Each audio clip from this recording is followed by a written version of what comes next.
People who are willing to contemplate their aging, vulnerability, and mortality often live better lives in old age and illness and experience better deaths than those who don't. They keep shaping lives of comfort, joy, and meaning, even as their bodies decline. They make peace with the coming of death and seize the time to forgive, to apologize, and to thank those they love. They rethink the meaning of hope. And they often die with less physical suffering and just as much attention to the sacred as our ancestors did. That was Katy Butler on Psychologists Off the Clock.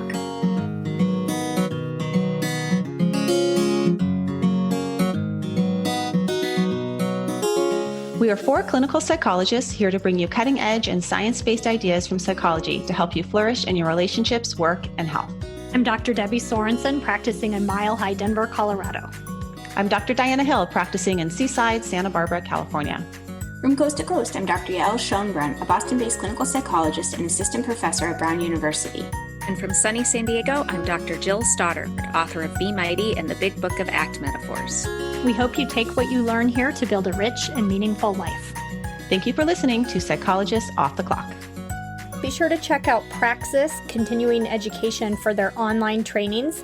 Just go to the sponsors page of offtheclockpsych.com to link to Praxis, and there you'll find a discount code you can use for registration on any live training events. So check it out.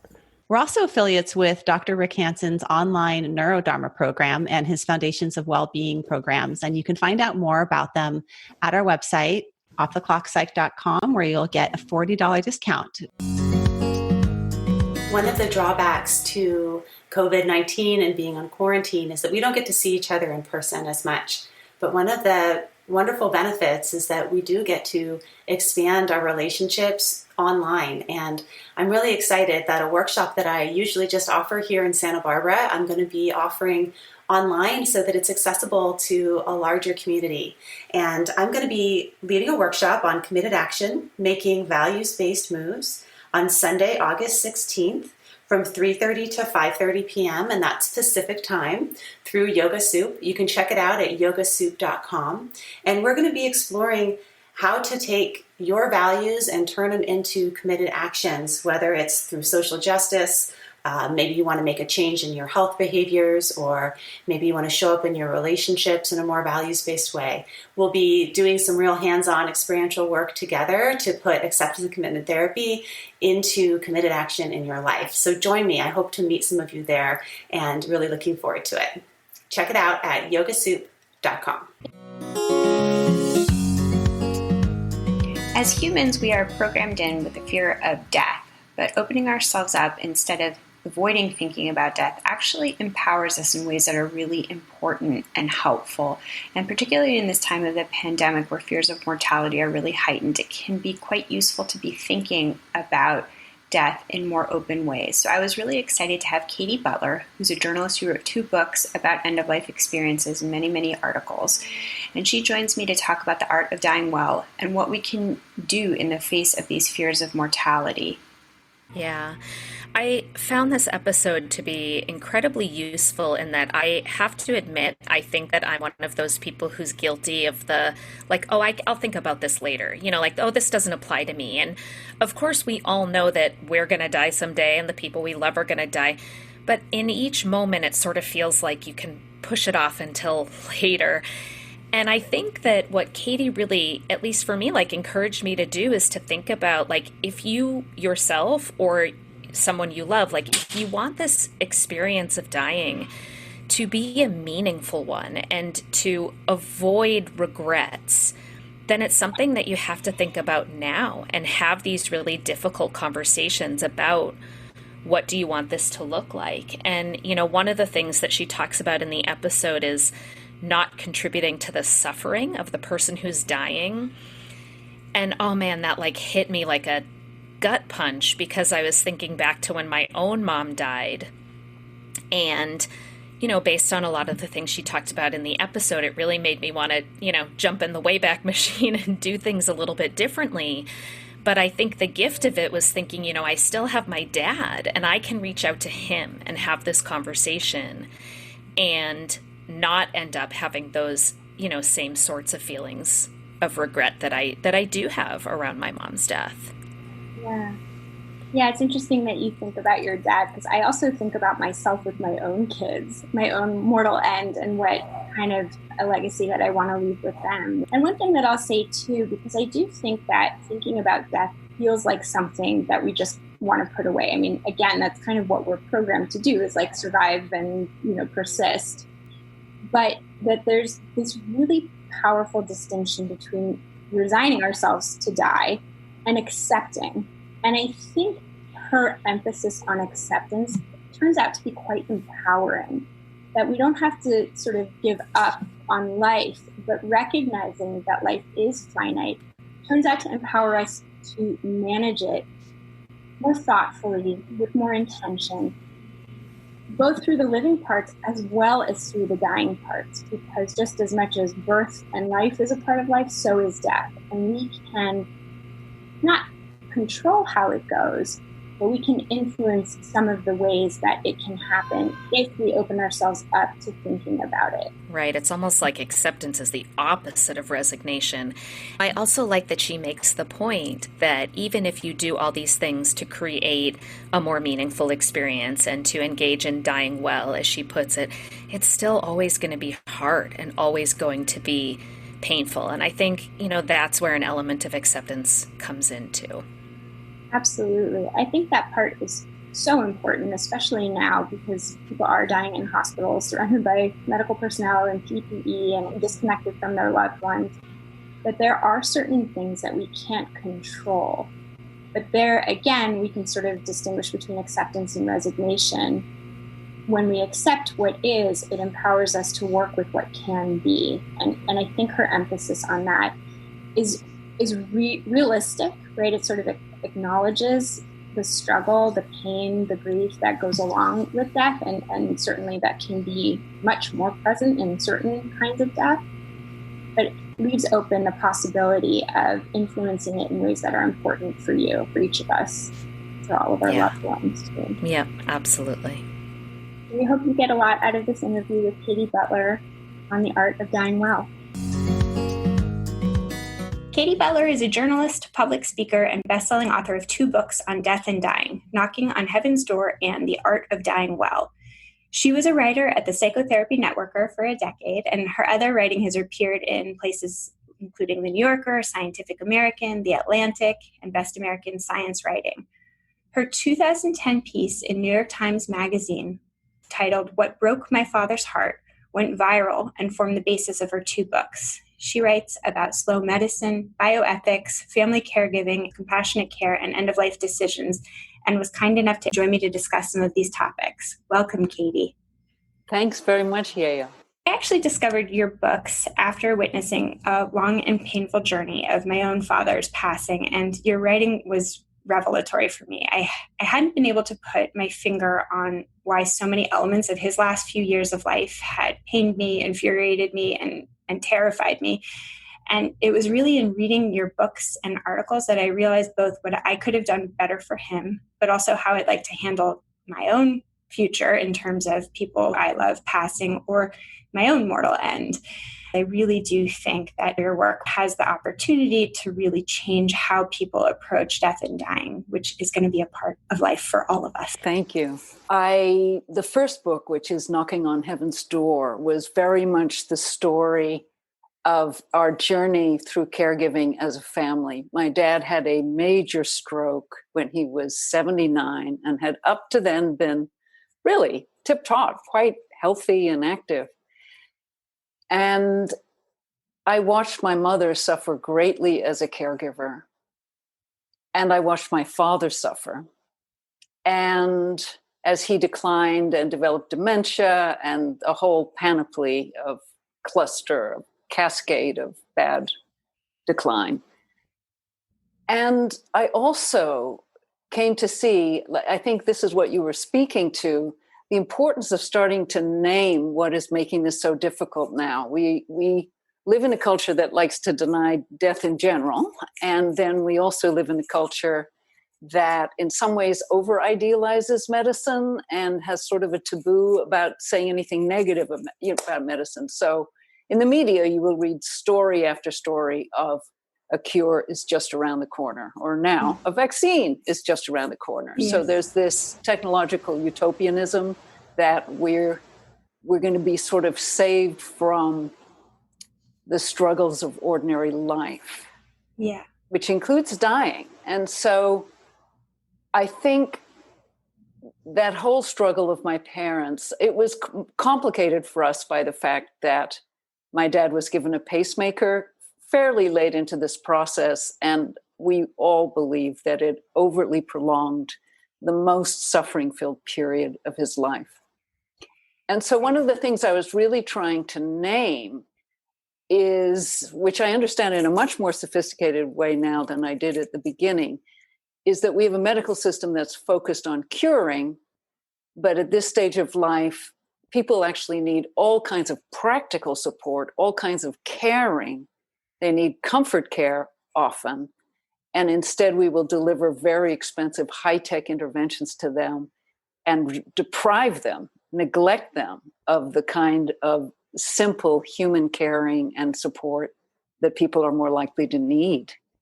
Yeah. And I think your book does such a great job of really putting those two issues side by side, where we tend to really focus on one or the other, right? This issue of longevity of life versus quality of life. And sometimes there really is a choice between the two of them.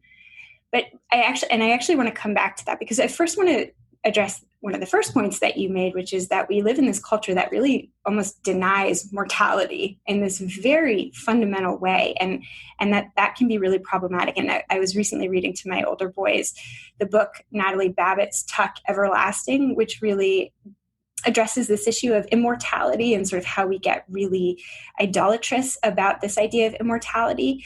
And I just wanted to read a quote because it really just struck me as resonating with a lot of your work. And it's a conversation between Angus Tuck, the father who's gained immortality, and Winnie Foster, the main character in the book, who discovers the Tuck family's secret of immortality. And it goes as follows. Even she, Winnie, would go out of the world willy-nilly someday. Just go out like the flame of a candle and no use protesting. It was a certainty. She would try very hard not to think of it, but sometimes, as now, it would be forced upon her. She raged against it, helpless and insulted, and blurted out at last, "I don't want to die." "No," said Tuck calmly, "not now. Your time's not now. But dying's part of the wheel, right there next to being born. You can't pick out the pieces you like and leave the rest. Being part of the whole thing, that's the blessing. You can't have living without dying." It's this idea that immortality doesn't exist, and nor should we try to hang on to it existing, because part of the meaning of life is that it is finite. We can make living better, even at the end of life, if we acknowledge that life is finite. I totally agree, and I love you using that word, idolatrous. And this is also something that the ancient religions were very clear on. You know, Buddhism says, "I'm of the nature to grow old. There's nothing I can do to prevent growing old."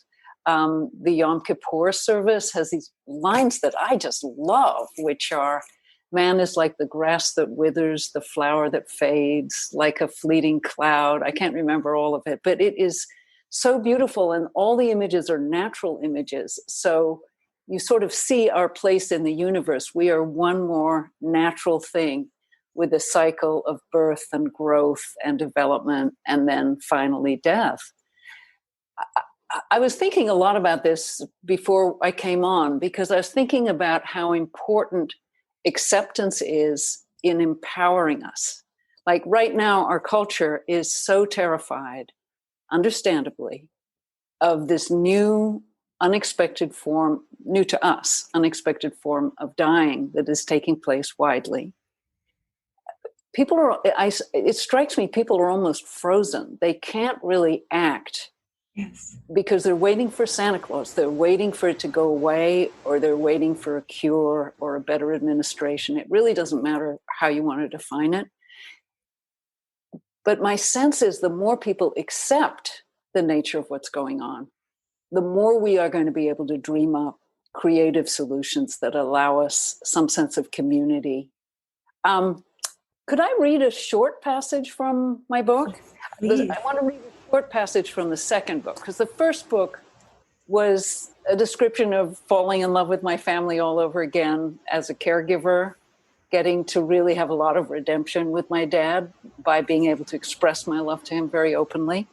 But the second book is more the guide. It's called The Art of Dying Well. And it's much more intended to be an empowering guide for me or for you, not when we're at the very ends of our lives, but when we're still in the stage when we can plan. So I'm just going to read a short passage here. In the years I've spent listening to hundreds of people's stories of good and difficult declines and deaths, I've learned one thing. People who are willing to contemplate their aging, vulnerability, and mortality often live better lives in old age and illness and experience better deaths than those who don't. They keep shaping lives of comfort, joy, and meaning, even as their bodies decline. They get clear-eyed about the trajectory of their illnesses so they can plan. They regard their doctors as their consultants, not their bosses. They seek out medical allies who help them thrive even in the face of disappointment and adversity, and they prepare for a good death. They make peace with the coming of death and seize the time to forgive, to apologize, and to thank those they love. They rethink the meaning of hope. And they often die with less physical suffering and just as much attention to the sacred as our ancestors did. So I love that. And you and I had emailed a little bit as we were preparing for this interview, talking about how your work really applies to the field of mental health. And I think that what you just read and what you were talking about in terms of acceptance really fits into the kind of therapeutic approach that I and the other co-hosts of this podcast use, which is called acceptance and commitment therapy, right? The acceptance part is really central. Mm-hmm. And I mean, in my kind of how I take what you're saying is, while we can't change the reality of death, the inevitability of it, what we can do is learn to relate to it in ways that are optimal for each of us. And according to acceptance and commitment therapy ideals, we can ask ourselves about values, what we want to stand for. We can reflect on how our values can be translated into committed action early on and closer to the end of our lives. And I really think what's so cool about much of your writing is that it really gets to the heart of how we can identify our values and also what kinds of optimal committed actions we can take to make the end of life something that's meaningful, maximally meaningful for each of us and for those that we love. And so, you talk a lot in your books about the differences in how you experienced and what you saw your parents experiencing, that your father's death was really disempowered because he hadn't been able to ask those questions and communicate. And your mother's was very different in terms of her ability to accept the end of life and make really clear, decisive decisions and involve you guys in them to some extent, but that it was really a lot of her choice. So I wonder if you can talk a little bit about the difference in terms between of acceptance and Yeah, and I do think acceptance and action, they're always in a dynamic balance with each other. It's never just one way or just the other. My dad's decline and death made clear to me that the default option in modern medicine was not in attunement with the values of our family, because the default is to treat until someone says stop or no. And even though regular human beings have a lot of values that they care about as they age and die, the assumption within medicine is very binary, which is people want to stay alive as long as possible, and that is their only goal. And so you actually have to be quite proactive in these days to create a pathway to the end of life that is attuned with your values. And you may fail, and then you have to be able to accept that too. There's a limit to how much control and influence you're going to have. But so my dad died over the course of 7 years, really. Destroyed my mother's health in the process as a full-time caregiver. You talk a lot about your efforts to try to get the doctors to turn off his pacemaker and how you failed in those attempts and how painful that was for you and your mother. It was extremely painful because it was so painful to even get to the point of asking. He was, I think, about 6 or 9 months before his death when we actually asked to have it turned off, because my mother just realized he was miserable. She was miserable. Right, Nobody. you have this quote in your book where he tells you, I've lived too long. Yeah. He said 3 poignant things in those years. He had a lot of stroke damage, but he said, "It would have been better for your mother if I died of the stroke. I'm not going to get better." And then he said, "I'm living too long." And those were over the course of several years. Now, my mother, as you might imagine, my parents are South African. And I don't know, there's something about American culture around this that seems different, even from other Northern European type nations. And they were very blunt about things like that. They had advance directives. My mother had a mentor in South Africa when she was in college, who actually chose to end his life in his 70s because he was developing dementia. So she always had this sort of fierce Zen warrior aspect to her. But I think when she experienced what she said was the hardest thing in her life, which was caring for my dad for 7 years, I don't think she wanted to put us through another one. And I don't think she wanted to put herself through.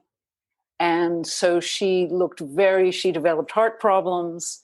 There was a big push to get her to have open heart surgery, but it actually turned out she had 2 different heart problems that kind of went in the opposite direction. So if they had treated one, it would have actually made the other thing worse. But and she had a heart attack about a month before her death and went on hospice almost immediately after that. Wasn't easy for her. She said to me at one point, "It's hard to give up hope." And she was a very vital person. And then a month later, she basically had a collapse and she took off. This is the thing I loved. She had these earrings she wore all the time, these silver earrings. And when she was in hospice, they took her to an inpatient hospice unit after this second crisis. And she said, "I want to take off my earrings." And the nurse said, "You don't have to take off your earrings. This is a hospice unit. You can wear whatever you want." And she said, "No, I want to get rid of all the garbage." Mm-hmm. And I think that was her way of saying, naked I came into this world and naked I will return. So she was a warrior. That didn't make her death easy, but it was definitely the death she chose for herself. Yeah. Well, and that's another part of what I love about your writing is that you talk about this question of what does it mean to die well? Like, what is a good death? And you don't make any bones that it's easy. It's not easy or pain-free, not for the person who's dying and not for the people who are around them witnessing it.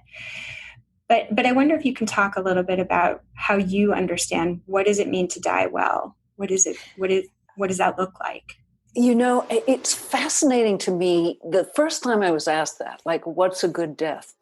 How hard it was for me to articulate anything, which again speaks to the culture that we're so unconversant in this landscape. I now see it as, some people really argue with the term a good death. They say nobody should talk about a good death. Deaths are not performances, spiritual or otherwise, right? So it's one thing to talk about the dying person and say they have no obligation to act in any particular way or say the right things or go gracefully. They don't. They could go angry. They could go frightened.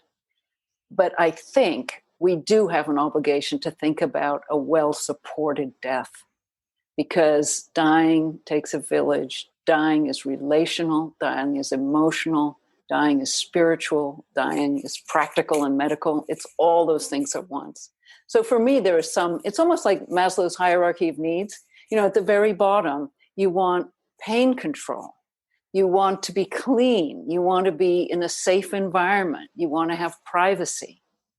And then you go up from there. I think a well-supported death involves the people around you not lying to you about what's going on, listening to you, letting you share. There's some phrases in the hospice movement that I just love, which are thank you, I love you, please forgive me, I forgive you, and goodbye.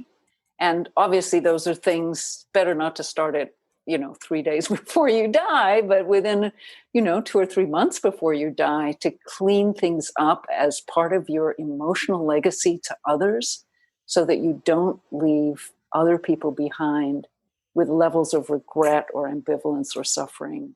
If you can, you can't fix everything, but there's a lot of subtle,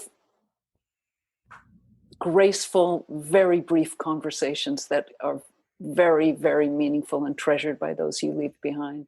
So that's sort of my idea of a good death. To me, that gets to this idea that you pose in your writing, which is, to create some sanctity around death and in whatever way that looks to you. I mean, I think often it doesn't look totally medicalized, and that's part of the problem, is that we really dropped into this position of medicalizing everything around the human body, and that really leaches out a lot of the sanctity that happens towards the end of life. And so anything that you can do, even and you talk about this in The Art of Dying Well, but you can even inject some sanctity when you're in a hospital room, but it has to be with intention. And that's where the clarified values come in handy, because if you sort of say, it's important to me to have some rituals and some connection and, saying those kind of words like, thank you, I love you, I forgive you, can you forgive me? Then you can have it wherever you are, even if, your loved one is on a ventilator, you can engage some of that. Yes, you can. Don't want to pretend that it is easy or sometimes even sufficient. But I do talk about in the book, for example, I have a candle. I don't think you can see it, but it's around the corner. But you can't bring an open flame into a hospital, but you can bring a LED candle. And they really do have a very sacred feeling, even though it's not the same as the real thing, but it's close. And to simply have some signal in the room that you care about the spiritual or sacred dimension of what's occurring, however you define it, I think is very helpful for people. Yeah. If you're looking for a great way to support us here at Psychologists Off the Clock and make your life easier and healthier, you should go to my new favorite online store, Thrive Market. Thrive Market carries all your grocery and household essentials with the convenience of getting everything online and then quickly shipped right to your door. And right now, you can get 30% off your first order plus a free $60 gift if you go to thrivemarket.com/POTC. I love that I can use specific filters to curate my shopping experience so I can find organic meats and low sugar snacks for my kids. Plus, when you join, they give to a family in need. How cool is that? So join in on the savings with Thrive Market today and get 30% off your first order plus a free $60 gift. Go to thrivemarket.com/POTC for 30% off plus a free $60 gift. That's THRIVE market.com/POTC. thrivemarket.com/POTC. I know I talk about my kids a lot, but I also have two adorable dogs, Tilly and Hazel. We love to spoil them, which is why we love Whole Life Pet. Whole Life Pet makes single ingredient treats, meal mixers, supplements, and hydrating snacks for both dogs and cats. And if you try out Whole Life Pet, you're surprising your pets with fun new flavors while also supporting Psychologists Off the Clock. Visit wholelifepet.com and use promo code POTC to get 25% off your first order with free shipping over $50. When I open the Tuscan Blend Bistro Bowl meal mixer to add to Tilly and Hazel's food, they start wildly sniffing and can't wait to dig in. The best part is Whole Life Pet uses a freeze-dried process that locks in nutrients and freshness, and they never add chemicals, additives, preservatives, or anything artificial. Visit wholelifepet.com and use promo code POTC to get 25% off your first order with free shipping over $50. If you're unsure about what to try, you can fill out their short questionnaire by clicking the red Start Today button on the home page. It will ask you a few questions and make custom product recommendations for your pets. Visit wholelifepet.com and use promo code POTC to get 25% off today. I was just going to share a personal story that So my father, similar to your father, had a very severe stroke. His was caused by a metastasized tumor, and then he struggled with cancer for another 2.5 years before he passed away. And he was in and out of the hospital a lot towards the end, and we did manage to get him home on hospice. And I wanted to talk a little bit about hospice because I'd never experienced anything with it. It helped us as a family get through it in a way that we wouldn't have been able to do without them. But what I was going to say is, he fell into a semi-coma the day after he came home on hospice.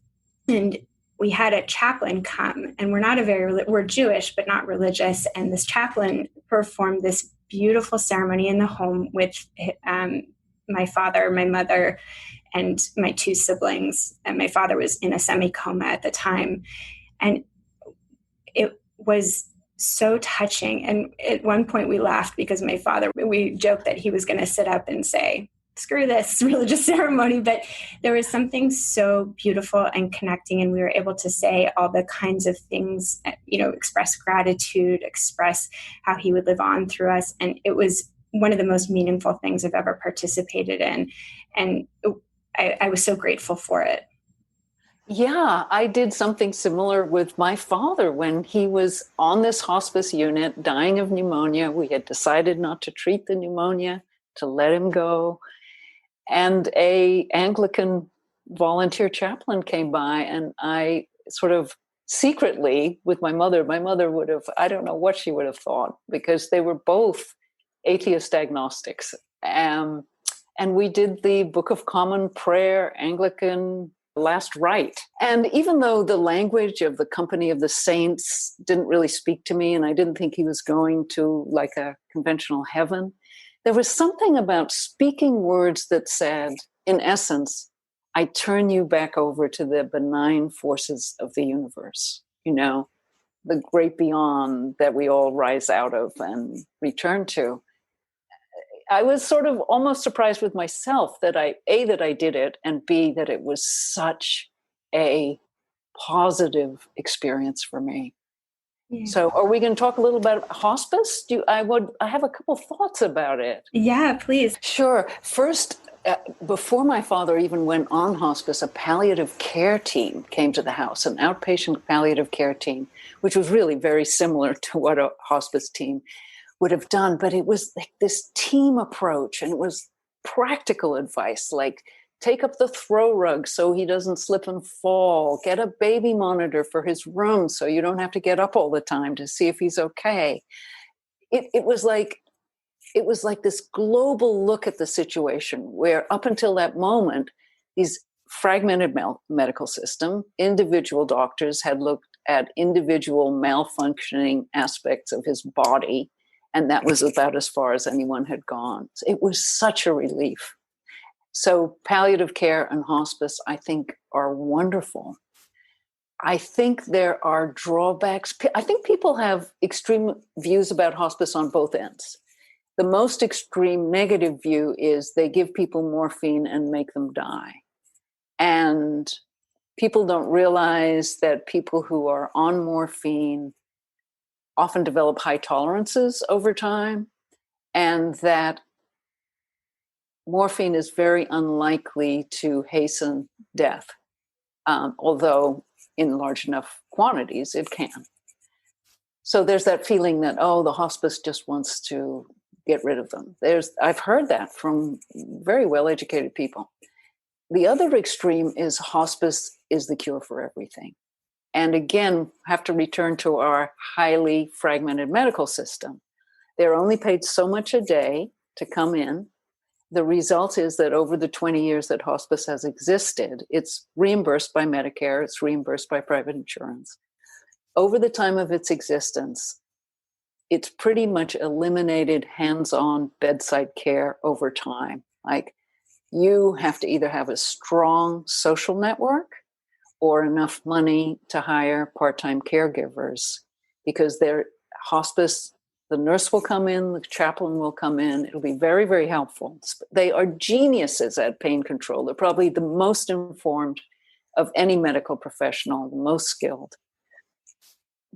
But if you are expecting someone's going to be there at the moment of death, or that someone's going to help you diaper or change or any of those things, it doesn't happen. And I think that's a failing of the system, and we ought to be organizing, and the benefit for hospice, the reimbursement they get should be tripled so that they can actually pay for more bedside care. And then if you're poor and you don't have a good social system, or you can't hire people to come in, or you live in a neighborhood that's so dangerous that you can't keep morphine in the house, the whole ideal of dying at home, which I understand they want to be full people as they die. And they also want to have autonomy in the space that they're dying. They and their family want to be free. You don't want to have to ask permission for everything.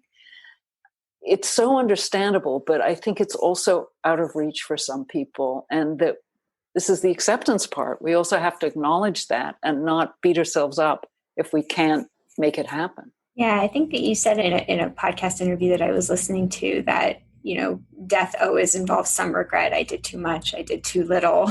I wish I had said this. I wish I hadn't said that. And that's inevitable. And I do think self-compassion is quite useful in that place. And that a good death does not mean pain-free and does not mean without regret. It means, whatever it means for you, but we can't aim for perfection because there's no such thing. Yeah. And I love the term a meaningful death. I think it's possible to have a very meaningful death. And a lot of that has to do with thinking about your emotional legacy. None of us, like 70% of people, don't sign advance directives, even though they're told constantly that they should. But the reality is that's an incredible gift to those who survive you, because at least you're going to take that type of regret off the table if you've been very explicit about what you want and don't want, and they don't have to feel. Can you actually pause and define what an advance directive is? Because I would say that before my father passed away, I had no idea what it was. And when EMTs came to our house, when I called them after my father on a hospice had a seizure and went into semi-coma, they asked for the PLOST, and I had no idea what they were talking about. So here's, the EMTs in my house. My father's just had this crazy wild seizure. We're all freaking out, and we have to go find documents. It was chaos and traumatic. So I think it's a really nice opportunity to just inform people, like what is an advance directive? What is it useful for? What is it not useful for? Because it's not like everything. Nothing is a cure-all. Yes. Yeah, don't call 911. In that situation, you really have to have an alternative plan to calling 911 if you want to die at home. Yeah. Advance directives came to be because there were some extremely troubling cases of people being kept alive for years and years with no brain function, but maybe some level of suffering that we couldn't even gauge. People being kept alive on feeding tubes, on ventilators.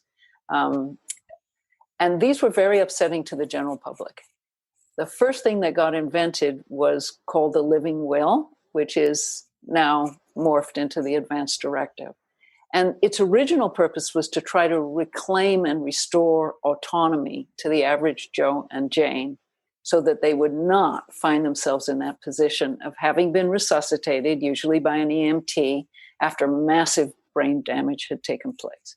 So these documents are to affirm our right to choose and reject medical treatments. And we have a constitutional right to choose or reject anything.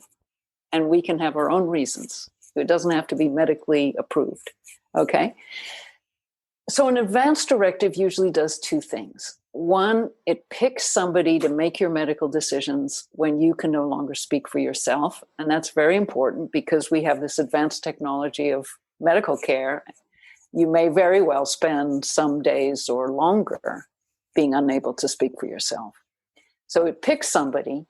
And then it also talks about treatments that you want and don't want.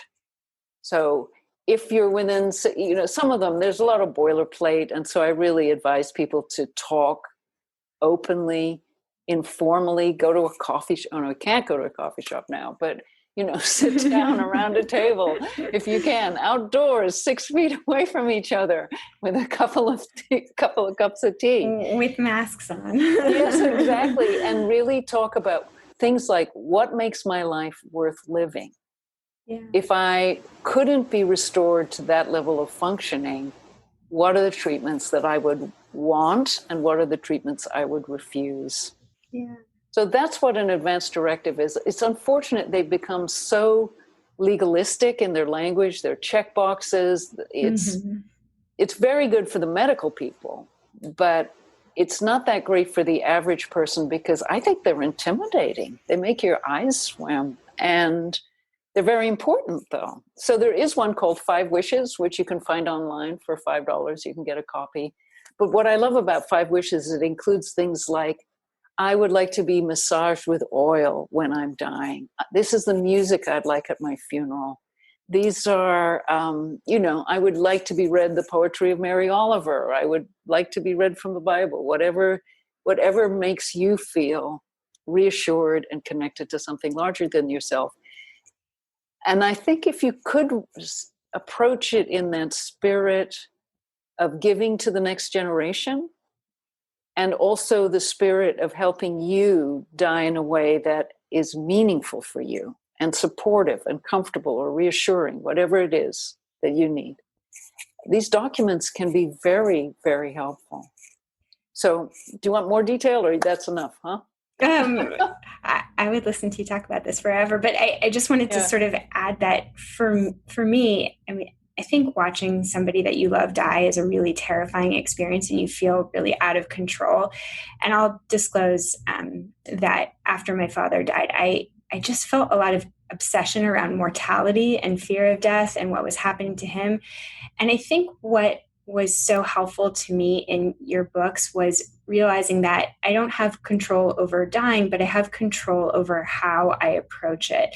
And I think some of those things like, being clear with myself and my loved ones about what I would want, which I think is actually pretty different than what my father would have wanted. But part of what was so difficult about watching him die is that we hadn't had those conversations. And so I didn't really know.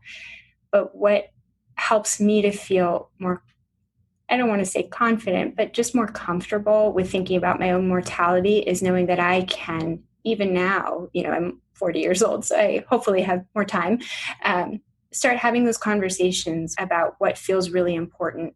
And it really reduces my terror. And I think right now we're living with so much terror around mortality because of this pandemic. And it can really give you something to hold on to, right? This question of what's important to me, how do I want to manage living, and how would I want to manage dying if it did come to that? And I think that can be really soothing in this scary time. Yeah, a friend of mine likes to say, worrying doesn't do us any good, but planning relieves worry. Yeah. I love that. And to think about this time that we're in,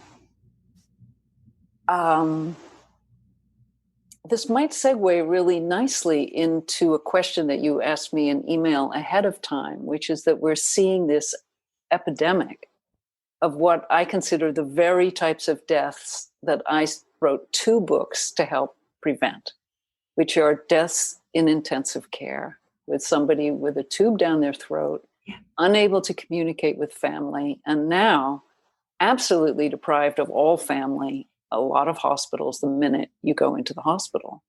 And any social connection at all, because all of the medical personnel are wearing all this garb and it just feels so dehumanizing, I imagine.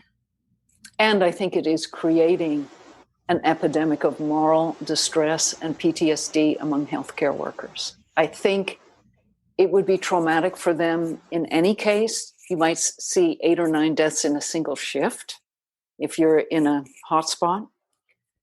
But to combine that with this feeling that you are depriving people of something so ancient. I mean, the idea of a death vigil goes back thousands and thousands and thousands of years. It is in our bones. It's in our DNA. And I think this whole concept of moral injury or moral distress, when healthcare people feel that they are having to enforce rules that on some gut level seem really wrong, is making it a lot worse. And again, this is the activist in me. I understand that hospitals undergoing surges may have to create draconian guidelines. But I do think 6 months in now, we know enough about PPE. We know enough about how it's spread. This is inhuman to be running nursing homes and to be running hospitals and disallowing all visitors whatsoever. I know some hospitals are changing, but I think it's important to, in a safe way, change this. I wrote a piece that I couldn't sell to anybody, and I have no idea why, about a pop-up hospice that was created in New Orleans. This wonderful organization called the Heart of Hospice, which is a for-profit hospice chain in the South. Those women who were scattered across the South got together, and within 2 weeks, they set up an inpatient hospice unit on a disused floor of one of the New Orleans hospitals. And they allow 2 visitors a day for as long as they want to stay. They can even stay the night. It's family members. They're all gowned. They're masked. They're PPE'd.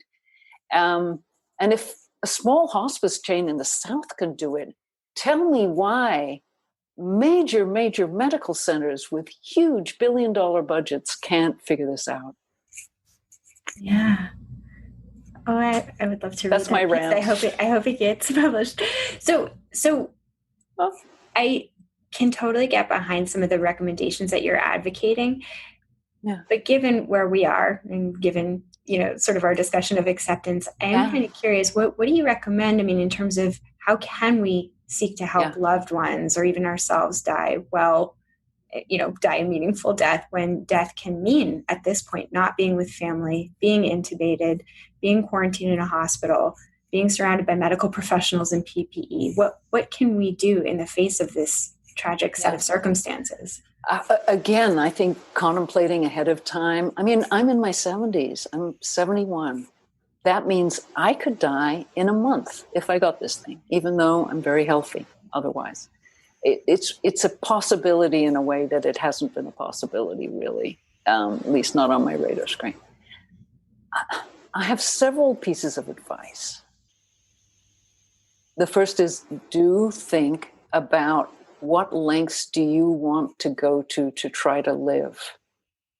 For someone in my age group who's also obese or has heart problems, asthma, lung problems, like 88% of people like that are dying in intensive care after they've been intubated.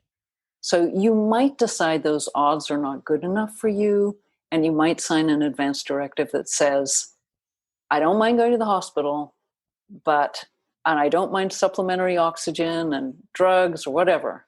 But if it gets to the point where the only way to, quote, save my life is to intubate me, that's the point where I would like to switch to comfort care and have lots of meds and hopefully a family member holding my hand. And if not, you're going to have to hold the hand of whoever reaches their hand out. And quite a few nurses and doctors and chaplains and orderlies are doing that. They're sort of stepping into the spiritual vacuum and doing the best they can.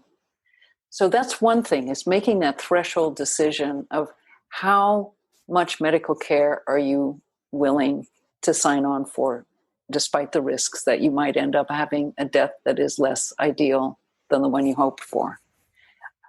The other thing I suggest, I think a lot of this is about the survivors. Oh, if you are going to the hospital, regard the moment when you say goodbye to your loved one at the hospital door. Regard that as your final goodbye. Make sure you get said everything at that point that you're going to regret not saying, whether it's thank you, I love you. That's the moment, because there's no guarantee what you'll be able to communicate again. It could go south very rapidly. The other thing I would say is, let's take care of the survivors. There's something in our guts that tells us we ought to be there to support the people we love. It's very, very visceral.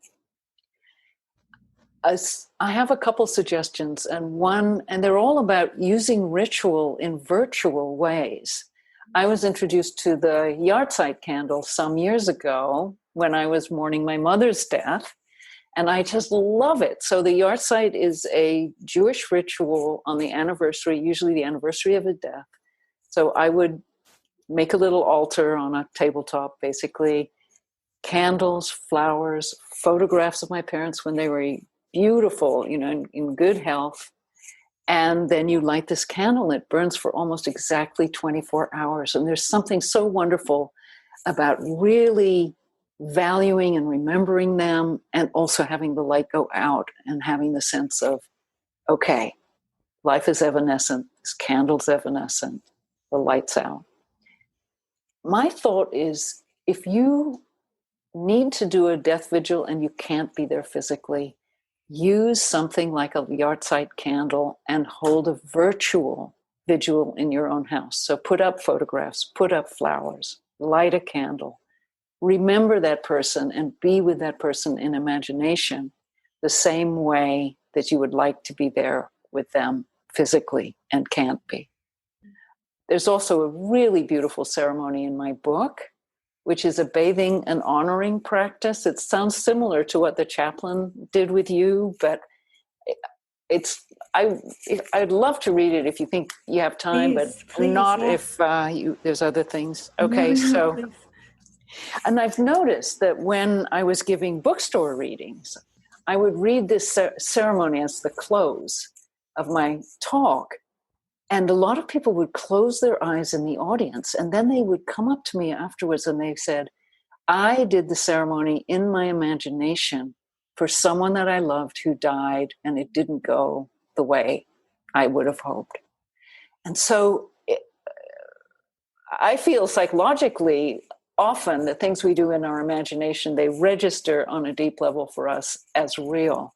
Yes. And that we're going to have to use things like this until we develop some other workarounds, whatever they're going to be. I don't know. And like you said about acceptance, which is, you've also got to be just grateful for what you do get, grateful for that chaplain who takes extra time or conveys how you feel, or that nurse who holds a telephone up to the person's ear, whatever it is. There are so many of these acts of kindness taking place in hospitals under great duress. Okay, so now I will read the bathing and honoring practice, which was created by 3 oncology nurses in Santa Barbara. And there was a change in their hospital protocol so that instead of treating bodies with dignity by a local funeral home, they were getting kind of zipped into body bags and trundled out the back elevator. And it was very disturbing to these nurses because they knew these patients really well, because oncology people tend to come in and out, for a while. So this is what they did. After washing and dressing the dead in clothes from home or a clean gown, the nurses encourage relatives and friends to anoint the body with lavender oil. The physicality seems to be very helpful, said Beth Combs, who's one of these nurses. I have a theory that after witnessing a death, we go into shock and our minds become numb and chaotic. When we start bathing and touching our loved ones, our bodies understand what our minds cannot. And here is their ceremony. As the hair is anointed with oil, a nurse or a family member recites, "We honor Jane's hair that the wind has played with." Next, a dab of oil is gently rubbed on the brow as someone says, "We honor Jane's brow, the birthplace of her thoughts." In each succeeding sentence, the name of the dead person is inserted at the appropriate place. We honor your eyes that have looked on us with love and viewed the beauty of the earth. We honor your nostrils, the gateway of breath. We honor your ears that listened for our voices. We honor your lips that have spoken truth. We honor your shoulders that have borne burdens and strength. We honor your heart that has loved us. We honor your arms that have embraced us. We honor your hands that have held our hands and done so many things in this life. We honor your legs that carried you into new places of challenge. We honor your feet that walked your own path through life. We give thanks to the gifts that you have given us in our lifetime. We give thanks for the memories that we created together. We have been honored to be part of your life. It's beautiful. Yeah, I just love it. And you can even recite it for yourself and touch the various parts of your own body as you go through it. Because, as you know, a lot of us are very starved. We're skin hungry. We're very starved for touch. And even touching ourselves can feel healing and reassuring and comforting. Right, right. Yeah, self-touch. And so there's something physiologically powerful that happens when we engage that, even when we can't do it with somebody we love. Yeah. Well, I love what you just read. And I think that's, just one powerful example of some of the suggestions, the really practical suggestions that you offer in your writing in terms of how to handle the death process in ways that are meaningful. And again, I just want to sort of come back to this idea that, there are things that we don't have control over. We don't have control over death. We don't have control over this pandemic and the circumstances that it's bestowed upon our entire world. But there are some things that we do have control over, and we can use the opportunity of being confronted with death and dying to help ourselves clarify our values and identify committed actions around dying, asking ourselves the kinds of questions that you suggest in your book, making death more sacred, and asking ourselves that most general question of what would make death and dying most meaningful for me, and then what can I do to sort of embody that? And Katy, you end knocking on heaven's door with some ideas of what you wish you'd known. You wrote that natural death is not the default pathway, and that if what you want is a natural death, that you need to be very deliberate in carving it out. That's the slow medicine path to death is one of acceptance, but it's not pain-free. And sort of the difference between slow death versus the more common medicalized death. And that you can't control whether a loved one will die, but you can influence the manner of their dying. Yeah. And then accept. Well, and to address that question of meaning, when you asked that question, I thought, well, I think the most important thing to me is that I don't leave my loved ones in worse shape than they have to be in, that I don't contribute in some way to their suffering. So I think that's probably one of my overarching goals. Yeah. And I did want to talk about, I have a Facebook group called Slow Medicine, which everybody is welcome to join. It's about 6,000 people now, and it is a lot of family caregivers or people who have been family caregivers, often with aging parents, but also a very wide spectrum of people in medicine, hospice nurses, social workers, oncologists. So people get a lot of support as they are going through this bewildering process of trying to make decisions about, what do I say yes to? What do I say no to? Is this a harbinger of the end, or is this just a blip? All of this kind of question that we don't see it enough. We don't talk about it enough. We don't live in multi-generational families enough that we could have seen this with uncles and aunts and whoever. Anyway, so the whole idea of slow medicine is that we now live with a very fragmented medical system that honors and pays for big ticket interventions and not the careful, time-consuming work of establishing a real human relationship, a healing human relationship with your cardiologist or your personal doctor.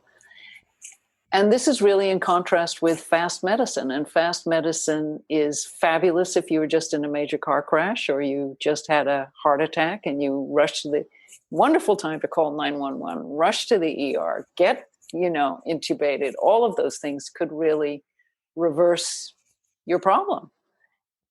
But slow medicine is very much for all the things we can manage, but we cannot fix. And there's a movement, it's an international movement among doctors who are saying the same thing. We need more time with patients. We need time to think. Especially when people have chronic illnesses, doing more is not necessarily doing better. I wonder if you can actually give the specific example that you give in your book of the remuneration for a cardiologist who does an intervention.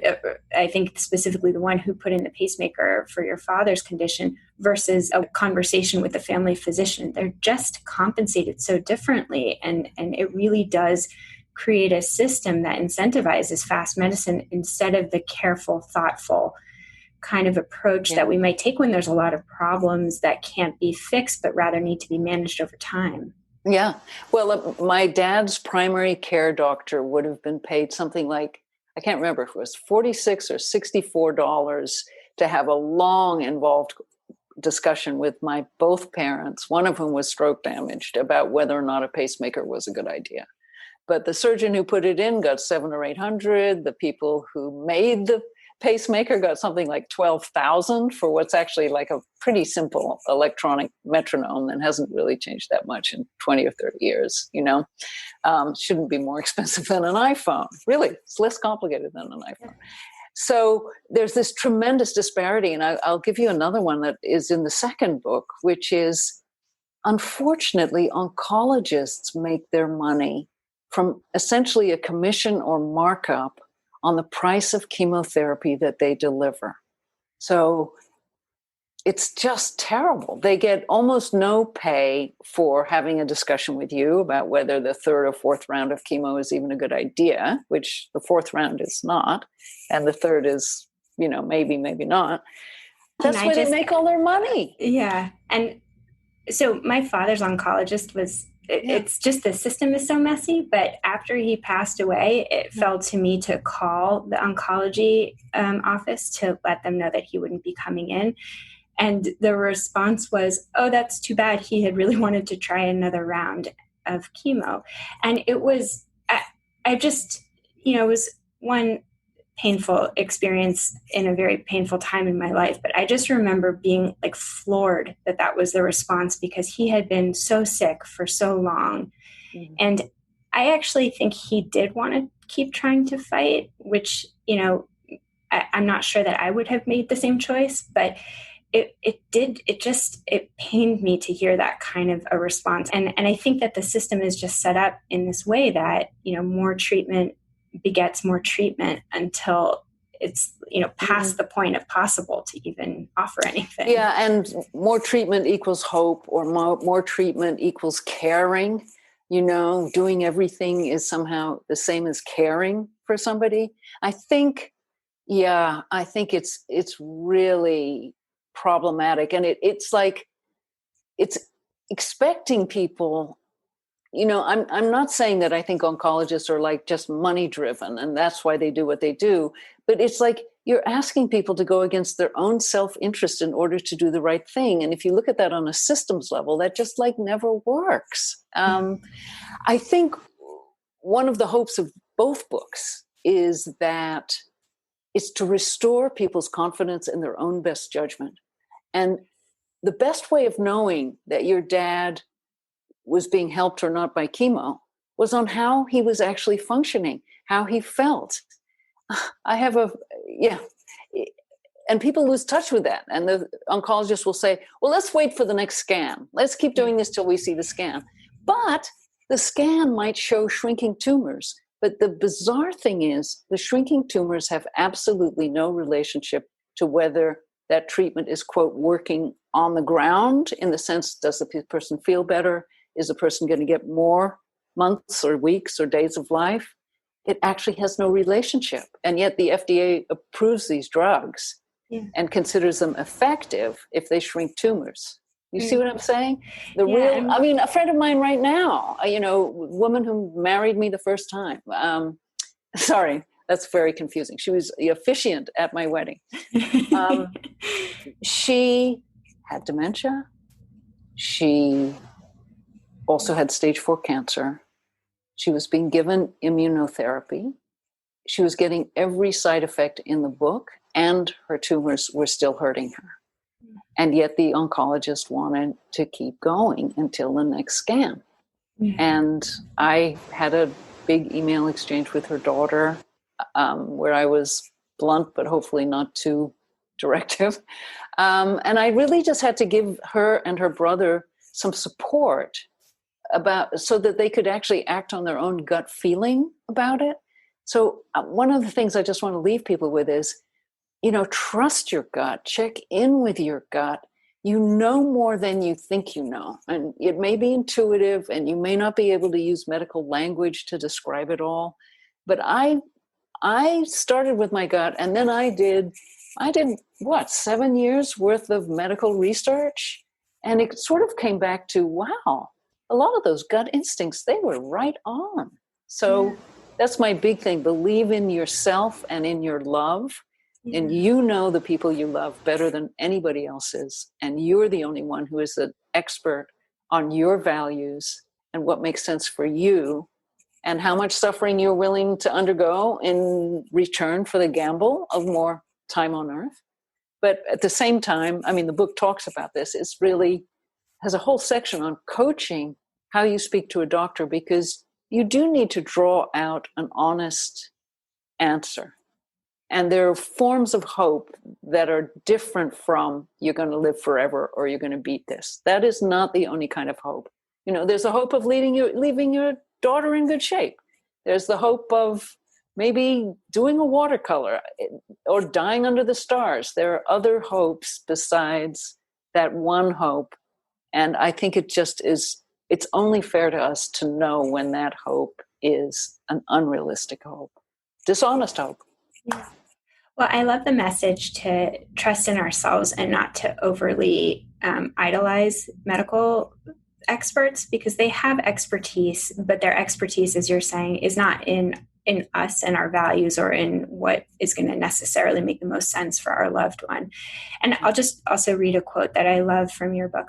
I like to read people their own writing, which is that the time may come when the most loving thing is to actively advocate for doing less. And I think in our culture that is a really hard thing to do, because we equate love with doing and doing more. But like in so many spheres of life, and I talk about this a lot on the podcast in terms of parenting, but I think in terms of mortality, that is true too, that it is important to check in with yourself about when that time is to sort of let go and find peace. Yes. And very much so in The Art of Dying Well, in a hospital death. Maybe you want to bring in candles. Maybe you want to smuggle in the dog. Maybe you want to get the person moved to a room with natural light. But there also comes the moment when you need to just surrender, because the point is not any external perfection or external circumstance. It's a peaceful death. And that might require not arguing with anybody, just accepting everything as it is and being as able as you can to really just be there with an open heart and be there. Thank you. Thank you, Katy. We'll link to your books and other writing, because this is certainly a topic that many of us really need to sit with before we can find sufficient clarity. And thank you so much for your help to me personally in taking this important part of life's journey. Right. Thank you, Yael. Enjoyed it. Thank you for listening to Psychologists Off the Clock. If you enjoy our podcast, you can help us out by leaving a review or contributing on Patreon. You can find us wherever you get your podcasts, and you can connect with us on Facebook, Twitter, and Instagram. We'd like to thank our interns, Dr. Catherine Foley-Saldana and Dr. Katy Lear. This podcast is for informational and entertainment purposes only and is not meant to be a substitute for mental health treatment. If you're having a mental health emergency, dial 911. If you're looking for mental health treatment, please visit the resources of our webpage, offtheclockpsych.com.